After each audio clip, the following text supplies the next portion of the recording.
So, ayan. Dapat itong center line, pareho yan ha. O, 6 and 3/4. 7, gawin natin 7, 7, 7, and din doon din 7 din. Yun. So, yung blow, ito yung harap.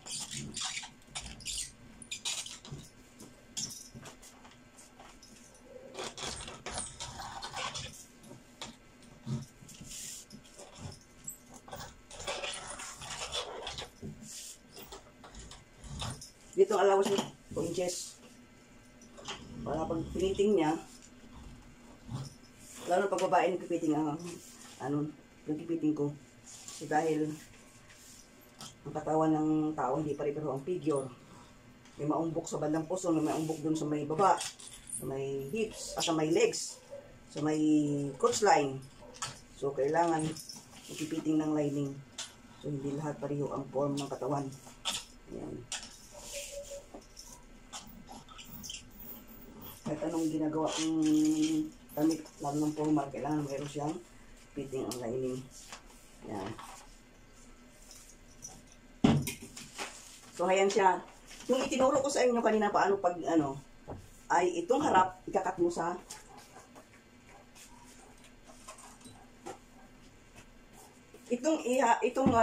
harap, ikakat mo sa line. So, sa line mo siya ikakat, hindi mo siya lalagyan ng allowance, no? Tandaan na, hindi mo siya lalagyan ng allowance. Magkakat mo siya sa line. Yung procedure na aking tinuro kanina, no? So, dito, sa baywang mag-allowance tayo ng 1/2 inch dito sa waist. Pero dito, all the way round, cut on the line. Yan. So, sa procedure ng L square. Dahil doon may plus na tayo doon eh.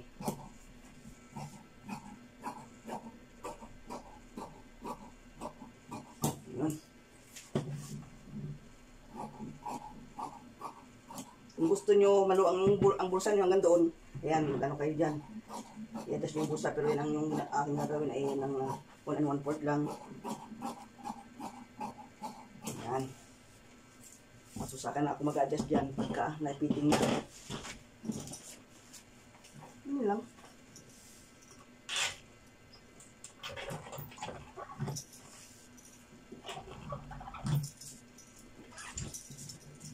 Kikita niyo yung ulo ko. Sige. Bale. Basta makita niyo yung aking ginagawa.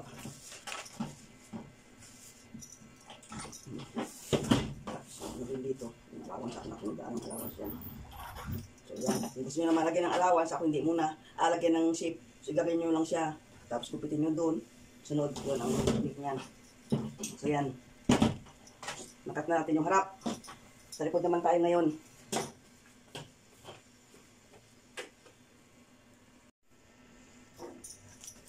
Ako po walang cameraman. So, ako na lang isa dito nagkukuhan. So, ayan. Medyo tataas nyo doon para may allowance. So, sukat din kayo. So, yan sukat. Para hindi hilat ang inyong. So, 9 and 1/4. So, 9 and 1/4 din dito. Yan.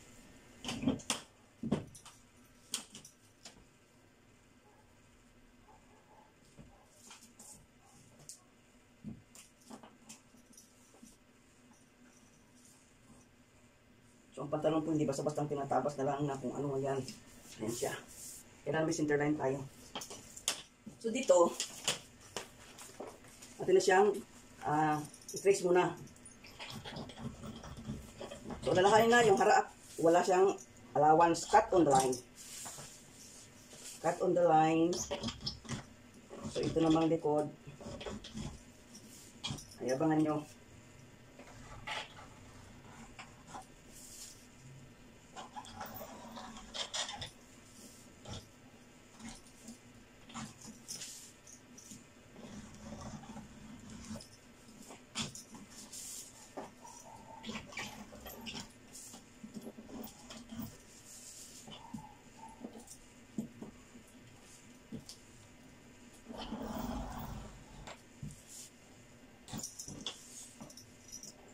Yung pinakamahalagang ko sa pantalon ay yung green line niya. O center line. O liston. Yan yung mahalaga dyan.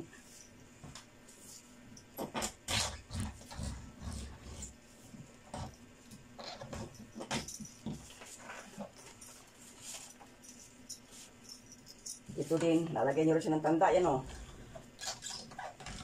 O yan. So yan siya.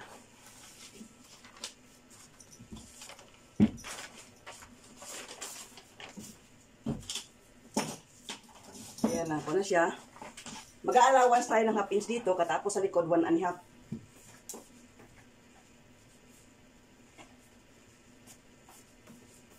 So 1.5 dito. 1.5. Yun. Tapos half inch, ha? Half inch. Dito naman sa biwang, half inch din. So, ang allowance ng pantalon ay mostly nasa likod. No? So, 1.5. Ayan.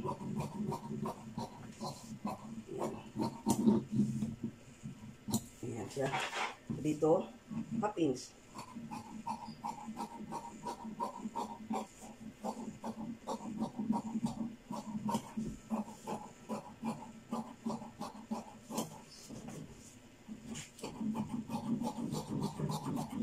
Ayan. Tapos, dito.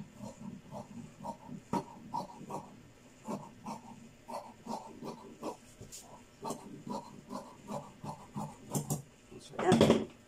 Press natin.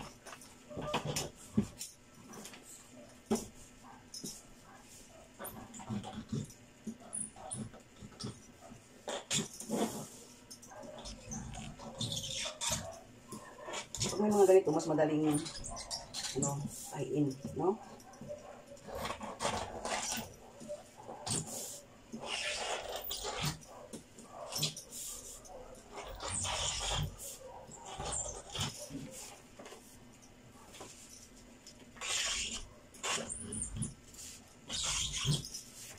Magsusuot nito ay lalaban sa may tupis sa Bagyo, buong Pilipinas.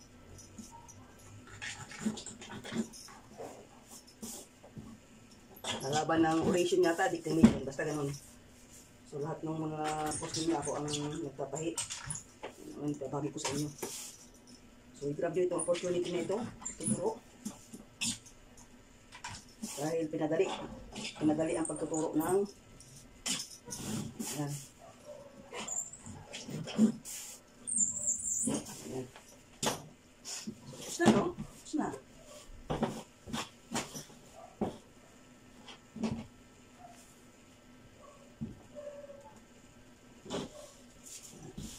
Dito po sa inyo.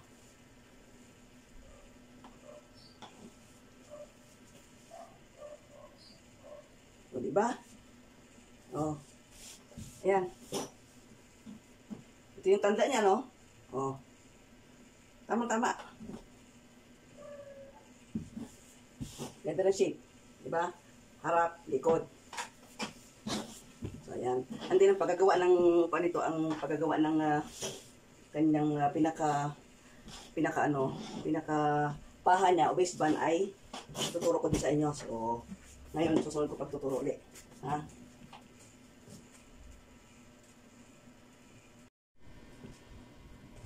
So, ayan. Ito yung waistband, no? Ayan yung ba natin konti. Ayan.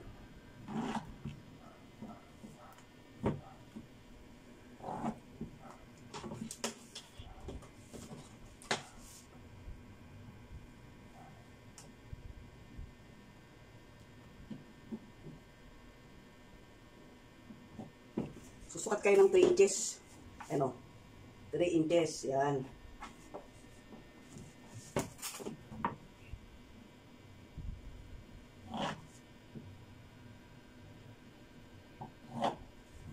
Tapos, dito sa baba, ang kanyang baywang ay 28.5. So, ano kayo ng 1/4 noon, 7 and 1/4.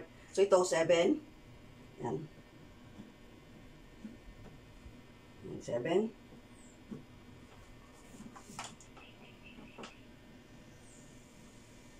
Tapos, magsukat ulit kayo ng 3/4. Ayan, 3/4.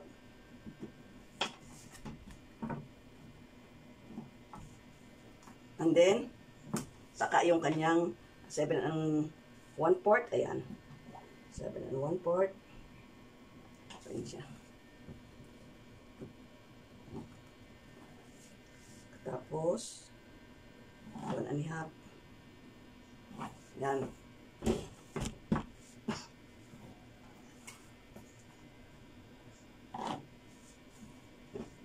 So, ito yung 1/4 ng baywang. Magdagdag kayo ng 3/4. And then, simula dyan, taas kayo. Yan. Pataas. So, ito, ayan, ito, i-connect nyo doon. Ayan. Connect nyo doon, diretso doon. Ayan, diretso nyo. At tapos, sukat kayo ng 1 1/2.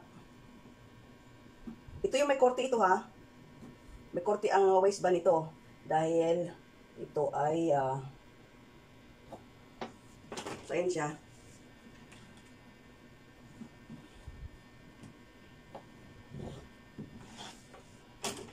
And then doon, mag-allowance kayo ng mga 2 inches or 2 1/2. Ayan. And then, saka nyo gupitin. So, dalawang piraso. Half inch ang inyong allowance. So, 3 inches. Hatiin mo. At tapos ito, 1/4 ng baywang. Mag-add ka ulit 3/4. Buliting doon sa kakatumaas ng 1 1/2.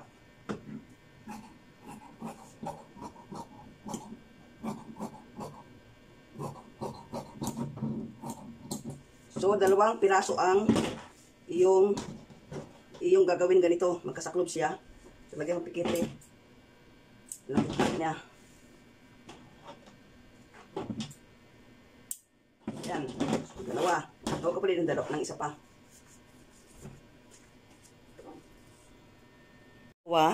Dalawa yan ha. So, hanggang dito na lang. Bye for now. God bless everyone. Have a good day.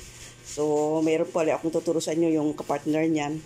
Yung blazer. So, bye.